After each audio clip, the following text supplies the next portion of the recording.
할렐루야. 네. 지난번에 온 적이 생각해 보니까 엊그제 같은데 벌써 2년이 넘었어요. 네? 그렇죠? 또 여러분들 이렇게 건강한 모습 보니까 정말 반갑네요. 네. 항상 생각하고 있었어요, 여러분들. 생각하고 있었고 언제 한번 또 왔으면 하는 그런 생각도 있었는데 정확하게 생각하면은 이렇게 하나님께서 응답을 해주신단 말이에요. 저는 오늘 천 목사님이 이렇게 아프신 줄 몰랐어요. 그냥 어디 출타하시는 줄 알고 했는데, 참, 우리 계속해서 우리 천 목사님 위해서 좀 기도를 많이 했으면 좋겠습니다. 하나님께서 귀한 종을 이곳까지 보내신 데는 특별한 이유가 계시고 섭리가 계신 줄 믿습니다. 그래서 감사하고. 또 오늘 또 어린이 주일 아닙니까? 어린이 주일인데, 저도 손주가 셋이에요. 근데 다 만나보질 못해요. 다 흩어져 살아가지고. 한 녀석은 저기 동부의 필라델피아 살고, 한 녀석은 더 멀리요. 잉글랜드에 살고, 영국에 살고.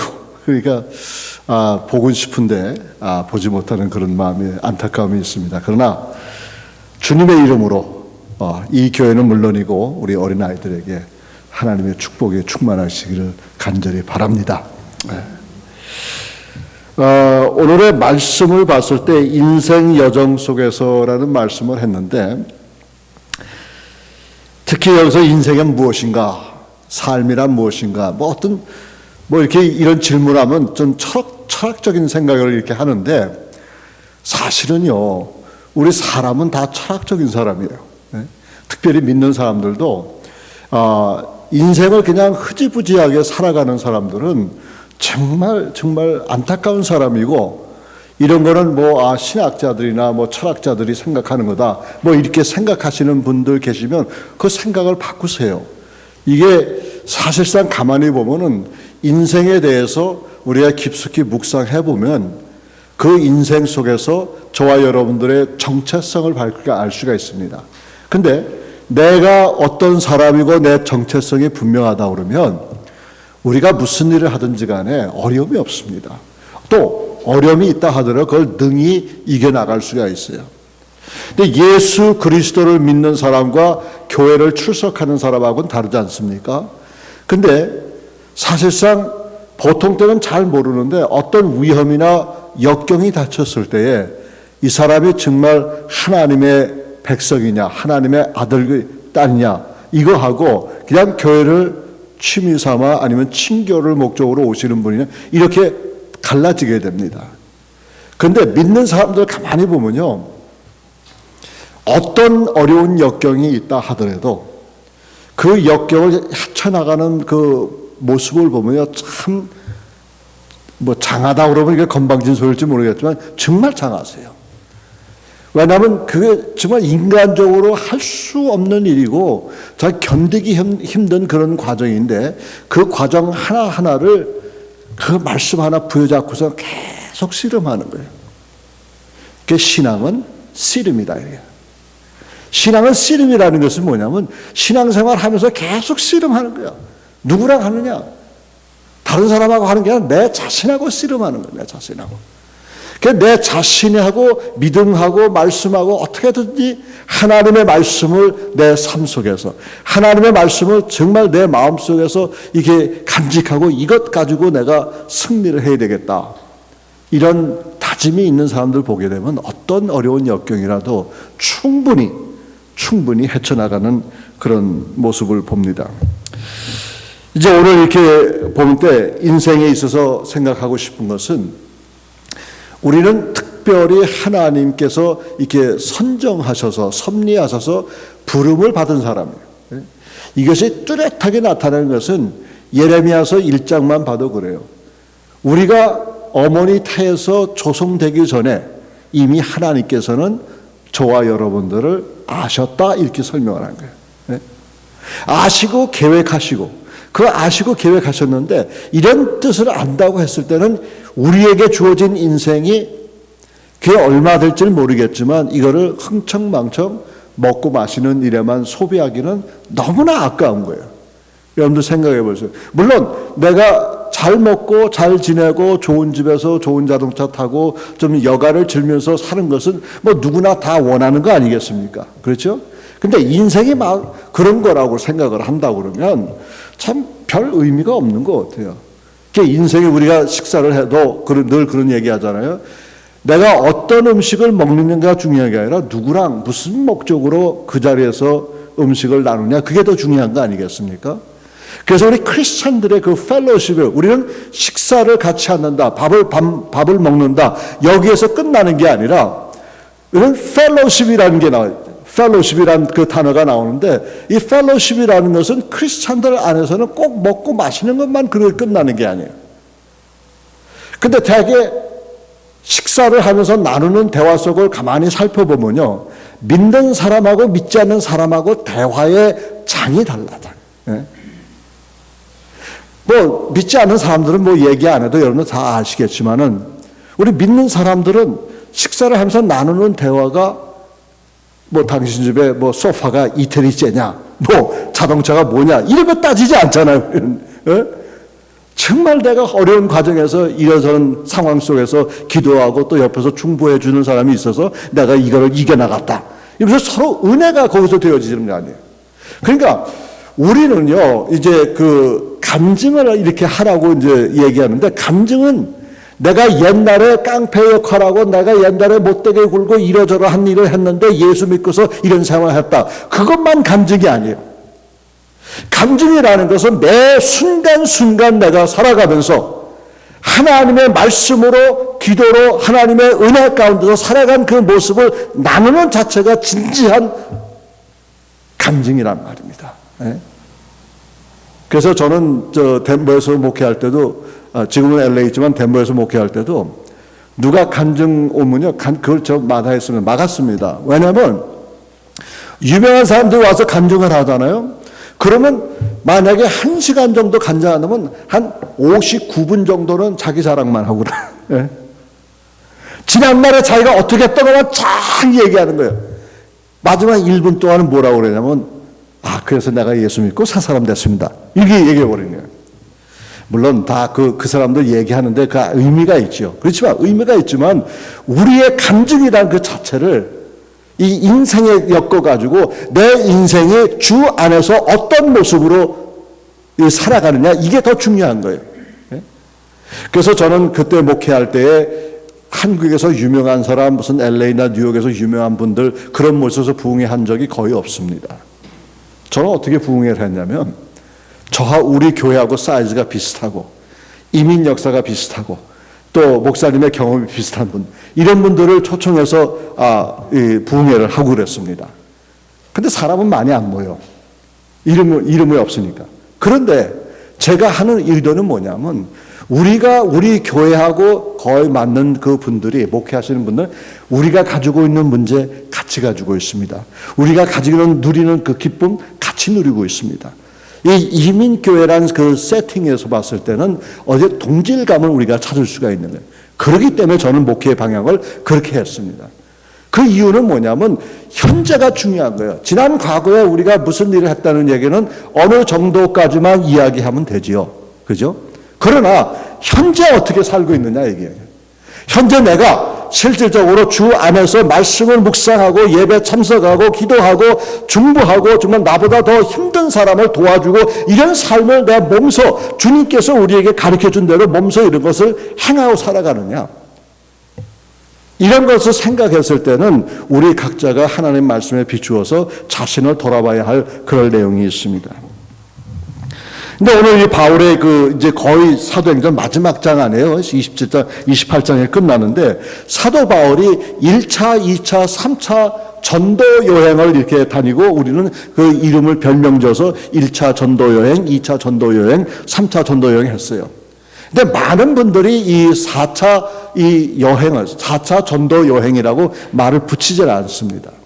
그러니까 저는 왜 그렇게 이 4차 전도 여행이라고 하냐면, 이 사도 바울이라는 사람은 가만히 생각해 보니까 주위 환경이 어떤 환경이 있다 하더라도 복음 전하는 일에는 엄청나게 우선순위를 둔 사람이에요. 그래서 그 인생관을 가만히 살펴봤을 때, 그렇구나. 이 사도 바울이 특별한 사람이 아니라 사도 바울도 역시 저와 여러분들 같이 성정이 같은 사람이에요. 성정이 같은 사람이라. 물론 우리 보편 사람보다 조금 뭐 영특하고 좀 경험도 많고 공부도 많이 해서 좀 다르겠지만은 보면은 그분이나 우리 사회가 별반 차이가 없다는 얘기예요. 근데 이런 분이 이제 마지막 그 호성길에, 로마로 가는 그 호성길에서도 절대로 자기 정체성을 잃어버리지 않은 거예요. 죽으러 가는 거 분명히 압니다. 그럼에도 불구하고 그 순간순간 남을 위해서 살고 기회가 되면은 복음을 전하는, 우리 믿는 사람들의 인생 여정 속에서 있어야 될 게 뭐냐 이게요. 저 오늘 본문을 통해서 한 세 가지를 보고 싶은데, 첫 번째는 순리를 따르는 신앙을 가져라는 얘기예요. 여러분 성경 보시면 2절하고 3절 다시 한번 보십시다. 2절하고 3절 보니까 여기에 아시아 해변 근처로 가려는 아드리무떼노의 배에 우리가 올라 항해할새에 마게도냐 데살로니가 사람 아리스다고도 함께 하니라. 이튿날 시돈을 되니 율리오가 바울을 친절히 대하여 친구들에게 가서 대접받기를 허락하더니, 이런 얘기 있어요. 자, 그러면 이게 지금 어떤 상황이냐면요. 전장에는 우리가 읽지를 않았지만 지금 사도 바울이 재판을 받고 있는 거예요. 베스토라는 그 총독 앞에서 이스라엘 당대 왕이었는 아그리빠 왕 앞고 그 여러 많은 귀족들과 시의원들과 이런 사람들이 모인 데서 강당에 모여서 지금 심판을 받고 있는 거예요. 예심이라고 얘기할 수 있죠. 예심을 지금 받고 있는데 결과론적으로 봤을 때 그 예심에 졌다고 얘기할 수가 있습니다. 왜냐하면 그 당시 내용을 보니까 사실상 이제 계속해서 사도 바울이 여기서 해방이 돼야 되는데 계속해서 붙잡혀 가잖아요. 이걸 보면서 어떻게 보면은 32절의 말씀에 이제 보게 되면 이제 이런 말씀이죠. 고천장 26장 32절에 보니까 이에 아그리빠도 베스도에게 이르되 이 사람이 만일 가이사에게 상소하지 아니하였더라면 석방될 수 있을 뻔하였더라. 이게 무슨 말인가? 이게 무슨 말인가? 그러니까 적어도 아그리빠 왕이 자기도 사도 바울의 어떤 그 증언을 듣고 싶어가지고 26장에 그 말씀을 쭉 한 거예요. 그 얘기를, 증언을 듣고 나서 아그리빠 왕이 그렇게 해서 내가 정말 권한이 있다고 그러면, 다시 말해서 이 가이사에게 소송한 일만 없다고 그러면 내가 이 사람 풀어줬다, 이렇게 얘기하는 거예요. 그게 무죄란 말이야. 무죄인데 정말 우리가 생각하고 싶은 것은 여러분,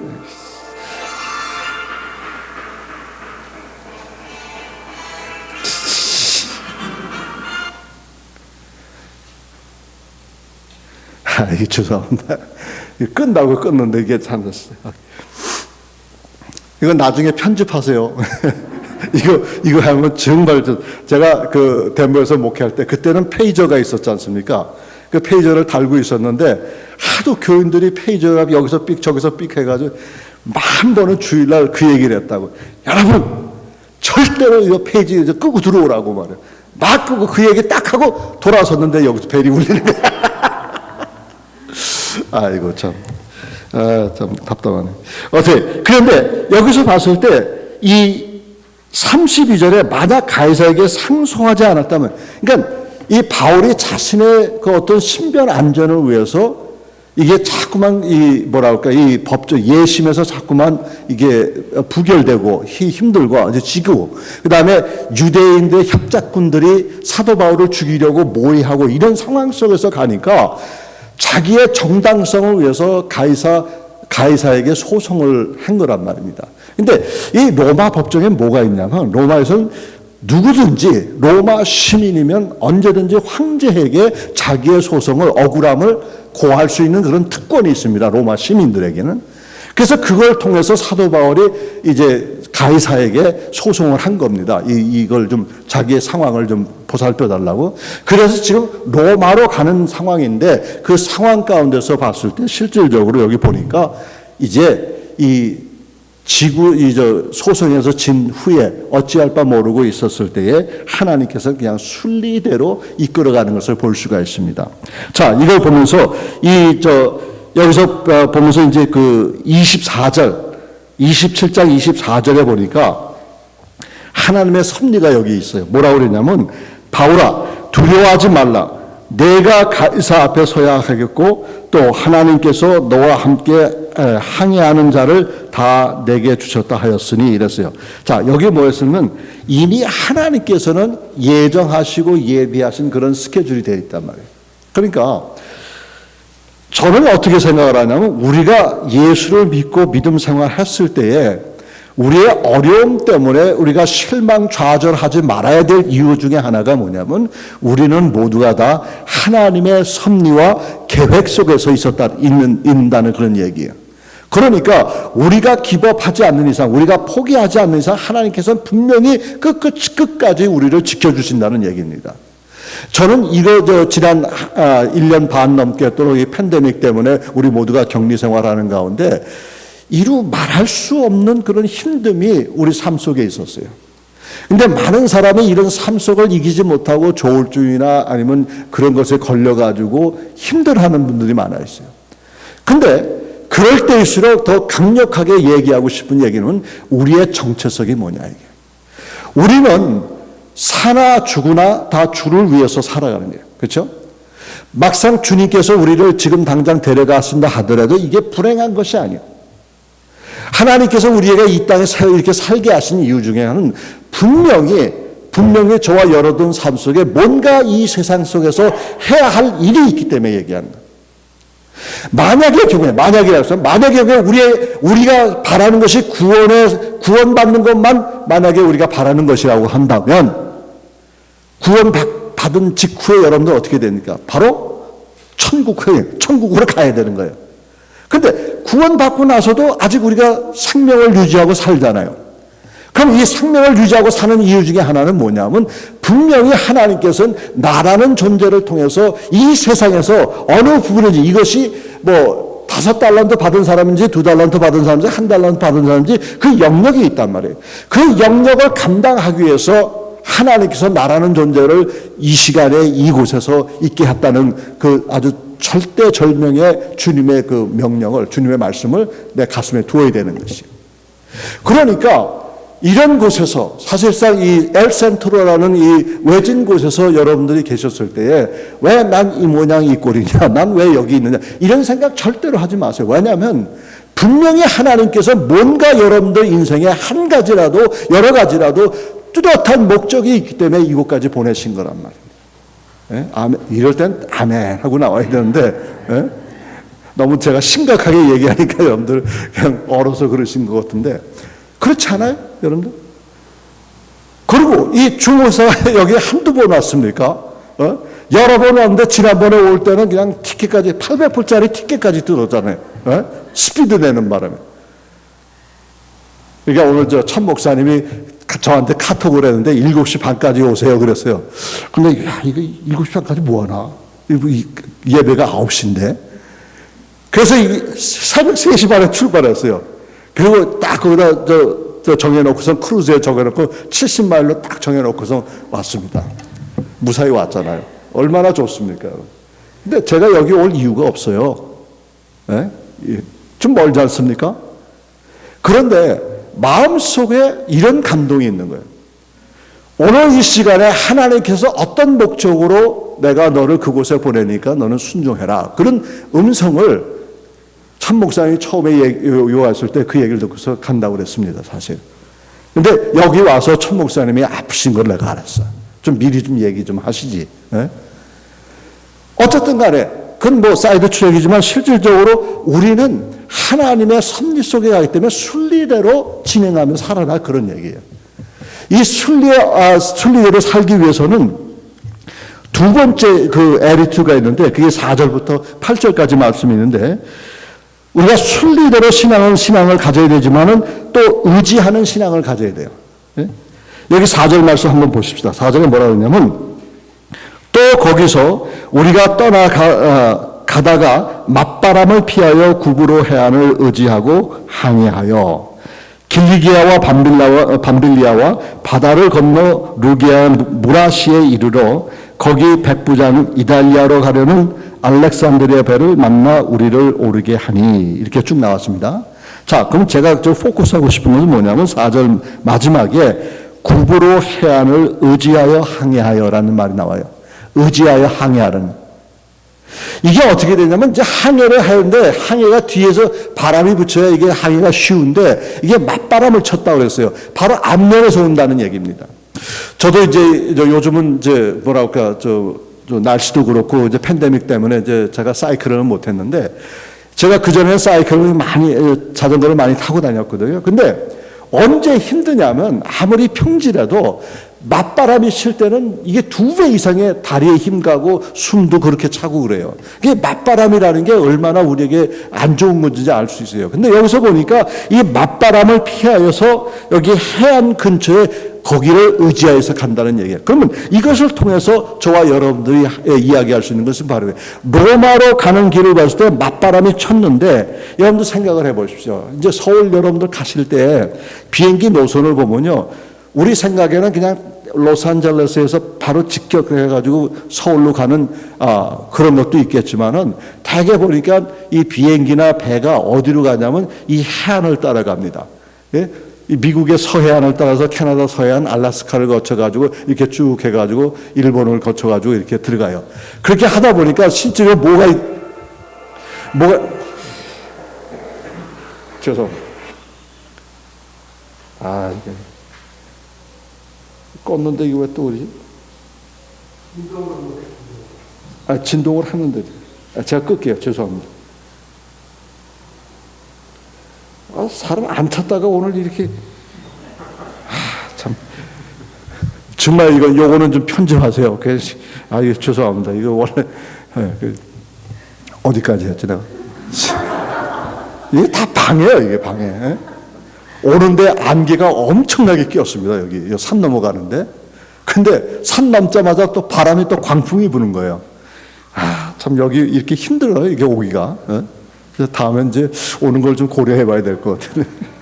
뭐 부르지도 않겠지만. 그래서 이제 모든 게 그런 것 같아요. 항해도 그렇고 공중에 있는 이 길도 그렇고 항공로도 그렇고 모두가 다 이 육지 해변을 이렇게 거쳐서 이렇게 모두가 출발하지 그냥 군인 외 항공모함 외에는 바로 그 태평양을 직경으로 가는 일이 없습니다.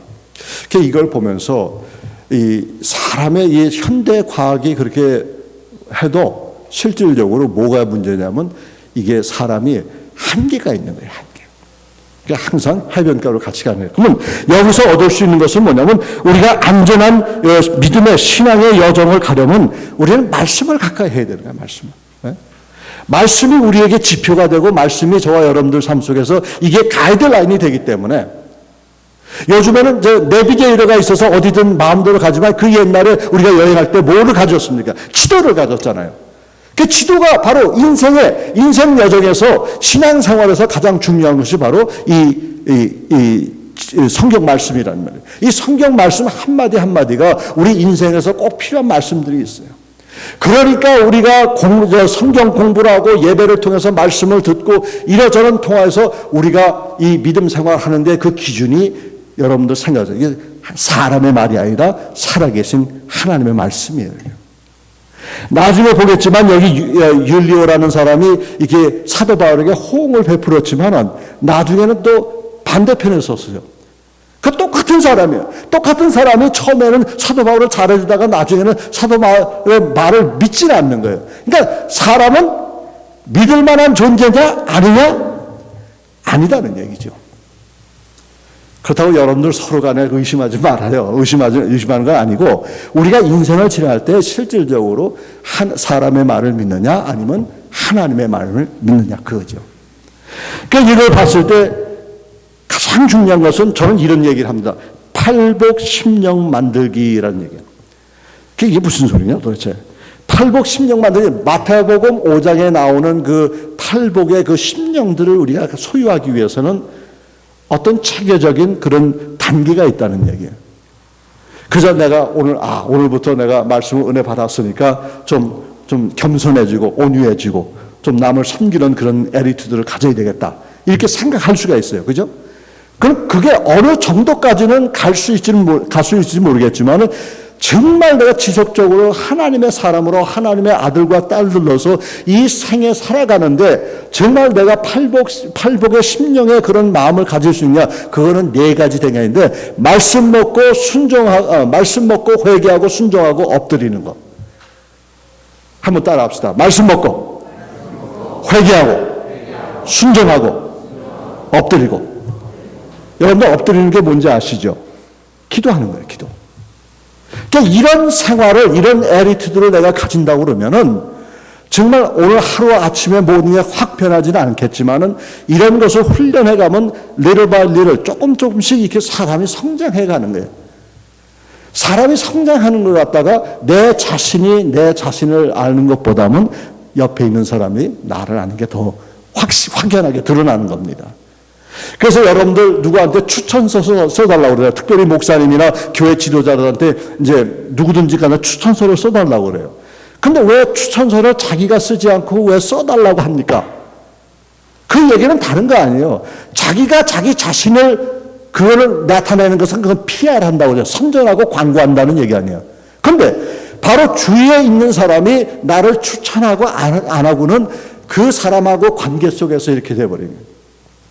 지금 제가 있는 세리토스 선교교회는 제가 지금 여지껏 협동 목사로 있다가 이제 최근에 시니어 디파트를 만나서 이제 파타임으로 거기서 일을 하는데 거기에 장로님 한 분은요, 얼마나 제가 이름 때문에 김 장로님이라고 얘기할게요. 그분은 항상 얼굴에 웃음이 떠나지 않아. 누가 심한 말을 해도 웃음이 떠나지 않아. 항상 웃어요. 근데 이분 우리만 이렇게 교회에서만 이런 게 아니라 어떤 일 때문에 그 다른 사람이 이렇게 이야기하다 그 김 장로님이란 분에 대해서 이야기가 된 거예요. 근데 그 사람은 우리 교회에 나오지도 않고 단지 그 옆집에 사는 거예요. 그 동네, 같은 동네 옆집에 사는데 그분들이 얘기하는 He's the man. 그렇게 얘기하는 거예요. 얘기도 안 하는데 그 사람은 정말 다른 사람은 몰라도 그 사람은 믿을 만한 사람이다. 이렇게 얘기해 버리는 거예요. 그러니까 많은 사람이 그래. 교회 안에서 어떤 생활이나 교회 안에서의 그 일은 누구나 다 잘할 수 있는 거예요. 교회라는 그 컨텍스트 안에서는 오늘은 내가 또 옷을 좀 점잖게 입고 말도 좀 고상스럽게 해야 되겠다. 왜냐하면 교회니까. 근데 나의 평생의 일상에서 내가 그런 모습을 하느냐 안 하느냐는 내가 내 자신을 보는 것보다는 내 주위 사람들이 본단 말입니다. 이런 걸 통해서 옆에 사람이 나를 추천했을 때에 그 사람이야말로 여러분도 종종 그런 소리 하잖아요. 저 사람은 법 없이도 사는 사람이다 이런 얘기하는. 그 얘기는 다시 말해서 저 사람은 자기가 남이 보든 안 보든 자기가 가야 할 길을 굳굳하게 계속하는 거란. 그러니까 그 사람이 그렇게 될 수 있는 정도는 뭐냐면 특별히 신앙인들은 내가 하나님의 말씀을 먹고 회개하고 그 다음에 순종하고 엎드리는 그런 과정 속에서 내가 내 자신을 모르게 내가 발전해 가는 모습이는. 그럼 내가 말도 고르게 하게 되고 행동도 그렇고 여러 가지가 다 이게 고쳐지는 거야. 이런 과정을 우리가 거쳐가는 가운데서 참 저 사람은 정말 참 신앙인이야. 이런 만약에 그런 메시지를 저와 여러분들이 들을 수 있다면 그것보다 더 놀라운 축복이 없는 겁니다, 여러분. 뭐 축복이라서 하나님 이 복 주세요, 저 복 주세요, 주세요. 이래서 주어지는 것이 아니란 말이에요. 훈련이에요, 훈련. 여러분들 기도도 마찬가지예요. 기도는 노동입니다, 여러분. 저는 기도는 노동이라고 항상 얘기하는. 힘들어요, 여러분들. 기도했을 때 여러분들 얼마나 오랜 시간을 기도했습니까? 내가 어디 가서 이런 설교를 하니까, 목사님 저는 굵게 짧게 합니다. 이런 얘기. 물론 그렇게도 하실 수 있죠. 그렇지만은, 우리 주님의 기도 생활을 봤을 때는 밤이 맞도록 기도했다고 그랬어요. 새벽 미명에 나가서 기도했다고 그랬습니다. 그렇죠? 그러니까 그런 걸 봤을 때 이게 한두 시간이 아니란 말입니다. 오랜 시간을 하는데 이걸 하려니까 하루아침에 되는 게 아니에요. 이것도 훈련이에요. 솔직히 내 엉덩이가 자리 잡을 때까지는 오랜 기도를 못한다 그런 얘기가 되겠습니다. 그러니까 이런 모든 것이 훈련의 과정을 통해서 되어지는 것이에요. 그래서 이런 과정을 하나님의 말씀을 통해서 내가 이렇게 의지하는 신앙. 근데 뭘 의지하느냐?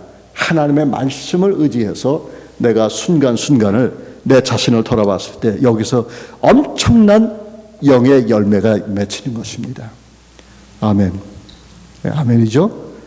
네, 너무 심각해 이렇게. 네? 왜 이렇게? 네? 우리 천 목사님 너무 심각하게 하셨나? 네? 아니면 제가 그렇게? 네? 얼마나 기쁘세요, 여러분들. 주일날 모여가지고 예배 드리는 가운데 하나님 말씀을 통해서 은혜를 받지 않습니까? 근데 여기서는 목회자가 말을 잘하고 못하고 그게 중요한 게 아니라 이 컨텍스트, 하나님의 말씀이 여러분들 인생에 어떤 모습으로 이렇게 어플라이가 적용이 됐냐, 그게 더 중요한 거란 말이에요. 그 말씀이 내 말씀으로 되고 이 내 말씀이 한 주간 내가 살아갈 때 영적인 어떤 가이드라인이 된다고 한다면 이것보다 더 훌륭한 게 없다는 말씀이에요. 그러니까 여기 이제 뱃사람도 그렇고 여기 있는 세상 사람도 그렇고 지금 여행 중인데 맞바람을 치니까 이 힘듦이 자꾸 오니까 이 사람들은 자꾸 옆으로 피해 가려는 거 아니야. 근데 그 해변을 끼고 이제 여행을 하고 이제 배를 타고 여행을 하는 겁니다. 항해를 하는 거예요. 우리도 마찬가지예요. 인생에 있어서 사실상 이러저러 많은 일들이 우리에게 이게 불어닥칩니다. 이 불어닥치는데 그 닥치는 가운데서 실질적으로 우리가 의지해야 될 것은 오직 하나님의 말씀밖에 없다는 얘기예요. 세 번째로 한 가지 더 말씀드리면 9절부터 12절 말씀인데 저는 제목하기를 베푸는 신앙을 가져라 그랬습니다. 베푸는 신앙. 여기 9절 상반절에 보니까 이런 말씀이 있어요. 여러 날이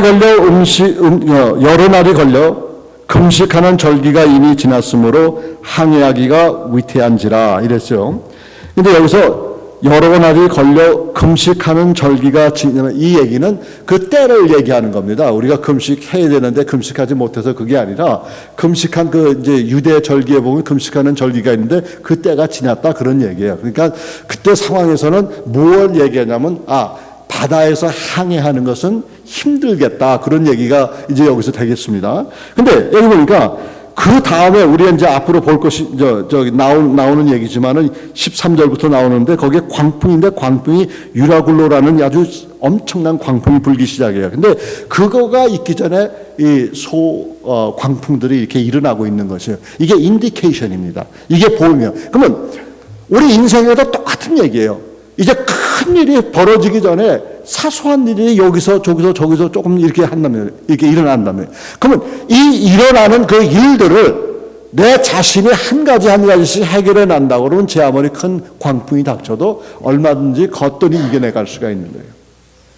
그래서 우리가 그 고통의 계절을 지나고 고통의 훈련을 받는 이유 중에 하나가 바로 그런 얘기예요. 정말 이민 생활이 얼마나 힘듭니까? 여러분들만 힘든 게 아니라 저도 이제 내년이면 반세기 동안 이 미국에 살았기 때문에 산전, 수전, 공준전까지 다 겪은 사람이에요. 그런데 실질적으로 보면은 그의 힘듦이 나만의 힘듦이 아니라 이민자들의 힘듦이라는 거예요. 특별히 여러분들 여기서는 그건 느낄지 못할지 모르겠지만 요즘에 에이시안 헤이트 크라임이 자꾸 올라가잖아요. 우리는 열심히 이 새나라에 와서 아메리칸 드림을 해서 정말 남 잘 때 잠 안 자고 남 먹고 싶은 거 안 먹고 세이브해가지고 이렇게 이루고 우리 자녀들을 열심히 키웠는데 그네들의 생각은 뭐라고 생각하냐면 너희들이 여기 이민 왔기 때문에 우리들의 짭을 잃었다 그렇게 얘기하면서 아시안들을 그렇게 괴롭히는 거예요. 그게 말이 됩니까 그게? 말이 돼요 그게? 그러니까 이런 상황 속에서 봤을 때 이민 생활이 쉽지 않다라고 우리는 얘기를 하는데 그러면 이것을 어떻게 이겨나가느냐. 지금 아무리 사람이 죽어나가고 총격전이 일어나고 그래도 적어도 저한테는 별 의미가 없는 게 제가 고등학교부터 자라올 때부터 그 핍박을 엄청나게 받은 거예요. 그때 당시에 글렌데일 하이스쿨이라고 LA 근교에 있는 글렌데일스에 있는 고등학교를 다녔는데 제가 수구팀에 들어간 게 아니라 이게 그 학교에서 그때만 해도 PE 클래스, 피지컬 에듀케이션 클래스가 있어가지고 그 종목 중에 하나가 이제 수구하는 그 시간이 있어요. 수구를 하는데 덩치가 나보다 한 배 반이나 큰 이 백인 애들이 그때는 동양 사람 나 하나밖에 없었으니까 나를 물 속에다 어깨에다 발을 놓고서 막 집어야 돼요. 엄청나게 물 마셨어요. 거의 그냥 죽음 직전까지 간 것 같아. 내가 느끼게. 걔 나와가지고 막 그냥 뭐라고 막 얘기했더니 되는 영어 안 되는 영어 손짓 발짓 하면서 다 했더니 내가 태권도를 안 했어요. 근데 태권도 하는 신용까지 해버렸다고. 그때 그게 게임의 한 종류래요. 이런 식으로 많이 그런 차별 대우를 많이 받다 보니까 웬만한 건 그래? 그러면 이제 그 방법이 서는 거예요.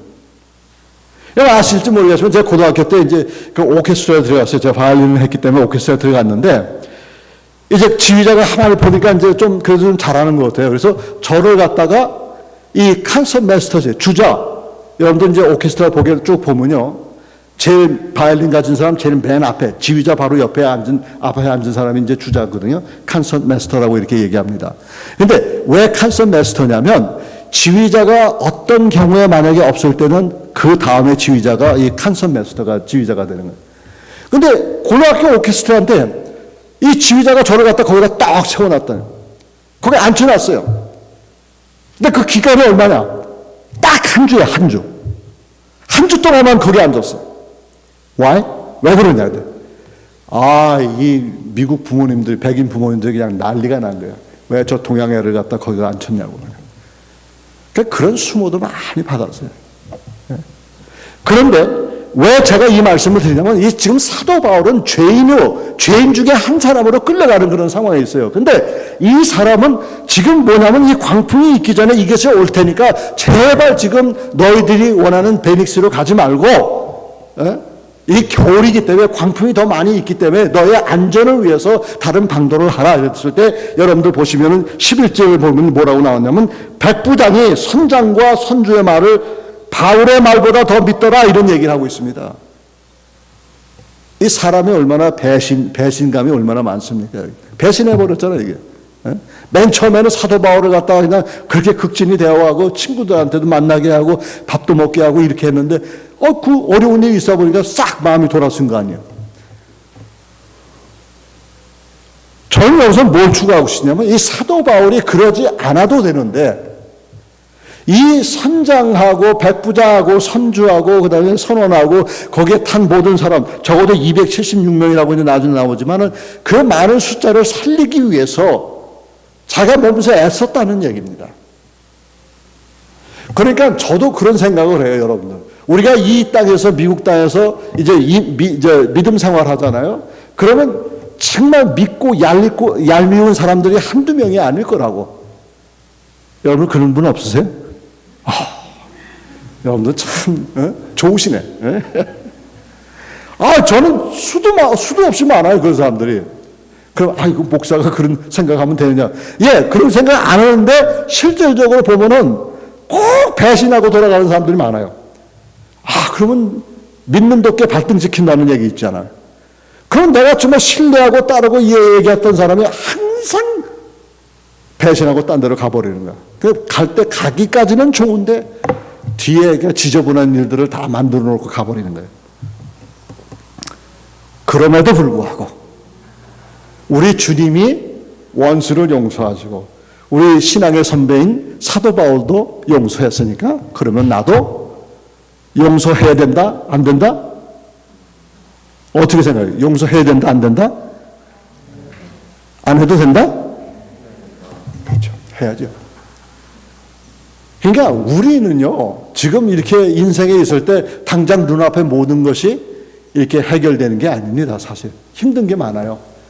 근데 이 하나님의 섭리라는 것을 알게 되면요, 심지어는 나의 원수 같은 존재라도 얼마든지 이겨나갈 수가 있어요.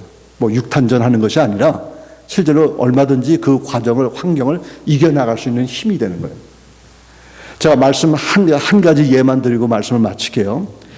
요즘에 그 제과점, 여러분들 아시죠? 제과점의 그 주인들이 성소수자들, 그러니까 동성애자나 성전환자들이 와가지고 그들의 연합에 대한 케이크를 만들어 달라고 그랬을 때 거부해가지고 소송이 걸린 데가 있습니다. 근데 다른 데는 제가 또 이제 파타임을 일하는 것이 이제 태평양 법률협회인데 법률협회에서 그런 소송을 많이 다루어요. 근데 다른 데는 직접 법원에서 이게 다 해결되는데 오레곤에 있었던 한 케이스는요, 그러지 못했어요. 젊은 내가 정말 푼돈 모아가지고, 미국 사람인데 푼돈 모아가지고 조그만 제과점을 만들어가지고 참 비즈니스가 잘 됐습니다. 좀 뭐 여기 방에 한 뭐 4분의 1 정도 되나? 이렇게 작은 데예요. 작은 데 했는데 한 번은 동성애자들이 찾아와가지고 자기들의 연합, 자기네 결혼이라고 하는데 저는 결혼이라고 얘기하지 않고 자기들의 연합을 위해서 케이크를 제작해달라고 그렇게 얘기했습니다. 그랬더니 이 사람이 그냥 너 하고 그냥 화내고 간 게 아니라 정말 공손하게, 정말 상대방을 배려하는 가운데 우리는 그렇지 않지만 바로 옆에 있는 제과점에서는 제가 소개해 드릴 테니까 그쪽은 더 잘하니까 경험도 우리보다 더 많고 그래서 이러면서 그쪽으로 이제 리퍼를 해버렸어요. 그때 이 사람들이 화가 나가지고 소송을 한 거예요. 그 소송을 했는데 오레곤 정부에서 그때 오레곤 법무장관이 이 사람들의 벌금을 때렸는데 벌금을 갖다 16만 몇천 불을 갖다 벌금을 때려버렸어요. 아니 이 조그만 구멍가게 같은 제과점에 16만 그건 엄청난 돈이란 말이에요. 그게. 이 사람들이 결국 견디다 못해가지고 그러면 우리가 뱅크럽시 할 수밖에 없다. 그 많은 돈을 줄 수가 없으니까. 그렇게 생각했거든요. 판단을 쳤어요. 근데 우리 하나님께서 이게 보면 그 상황을 보면 다 찐 게임 아니에요. 다 러스트한 게임 아니에요. 예? 패소했단 말이에요. 고소가 들어와서 이제 고소 판결에서 네가 죄다. 넌 차별법으로 너는 이 사람들에게 동성애자들에게 돈을 얼마를 줘야 된다. 이렇게 나온 거란 말이에요. 근데 우리 하나님은 어떻게 이걸 턴어라운드 시킨지 아세요? 분명히 경제적으로는 힘들었어요. 뱅크럽시 하려고 그랬습니다. 근데 그 벌금형이 떨어지자마자 일주일 만에 모두 갚아버렸어요. 그 벌금을 다 냈습니다. 어떻게? 미 전역에 있는 믿음의 성도들이 헌금을 해오셔가지고 일주일 안에 그 많은 돈이 모여져가지고 벌금을 일단 해버렸어요. 그 해결됐죠, 하나. 두 번째 해결은 어떻게 하셨냐면, 하나님과 어떻게 했냐면, 그 법무장관, 오레곤의 법무장관 있잖아요. 그분의 그 이듬해 다시 재선에 이제 출마를 했는데 보기 좋게 낙방돼 버렸어. 그래서 그게 두 번째고, 세 번째는 비즈니스가 너무 흥황하다 보니까 이제는 내부 확장 공사를 하고 있는 거예요. 이게 3, 4년 전의 일입니다. 보세요. 분명히 법원에서는 졌습니다. 눈물이 나오죠. 벌금은 물어야 되죠. 어찌할 건 몰랐어요. 이들은 그저 기도만 하고 하나님의 음성을 듣기만 했습니다.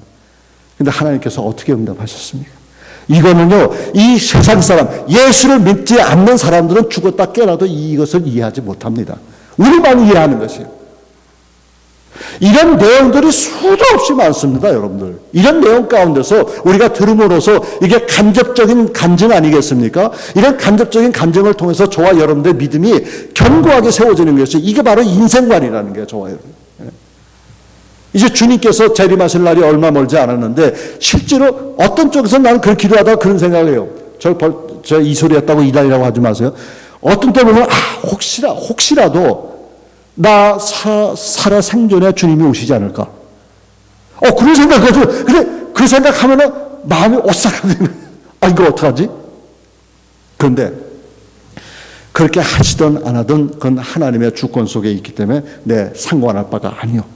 그러나 내 인생에서 하나님과 나와의 관계가 분명하고 내 정체성이 분명하다고 그러면 우리가 두려워할 것이 없어도 아무것도 없다는 얘기예요. 그러니까 이런 것을 통해서 저와 믿음 생활에서 하나님을 만나야만 이게 우리 생활에 가능성이 있다는 얘기예요. 여러분 첫날을 교회 들락달락 해보세요. 아무것도 없습니다. 보이는 건 안 좋은 얘기, 나한테 잘해주면 삐지는 얘기들, 이런 욕하는 얘기들, 이런 것밖에 안 보여요. 내가 실수밖에 안 보인다. 그러니까 진정으로 저와 여러분들이 하나님을 만나고 이 좋은 주로 돌아가신다고 그러면 정말 믿는 자의 정체성이 분명히 가슴속에 있기 때문에 얼마든지 역경을 이겨나갈 수 있을 뿐만 아니라 이 지역에서 영향력을 세울 수 있단 말이에요. 하나님께서 왜 이 교회를 여기다 세우셨냐 이게요. 분명히 하나님의 섭리가 계신 겁니다, 여러분. 그 섭리 속에서 내가 기도 중에 말씀 듣는 중에 예배 드리는 가운데서 이것을 깨우칠 수 있다 그러면 금방 이게 액션으로 이게 발이 붙는 거예요. 그렇게 된다 그러면 이 교회뿐만 아니라 이 엘센트로의 그 믿음의 식구들이 더 많이 늘어날 거란 얘기예요. 여러분들 한 가지, 한국 사람 이것만 생각하지 마세요. opportunity, 기회를 보십시오. 예? 기회가 속된 말은 널널합니다. 예? 우리 널널하고 성경적으로 얘기하면은 추수할 것은 많은데 추수할 일꾼이 없다. 이건 성경적으로 얘기하는 거 아니에요?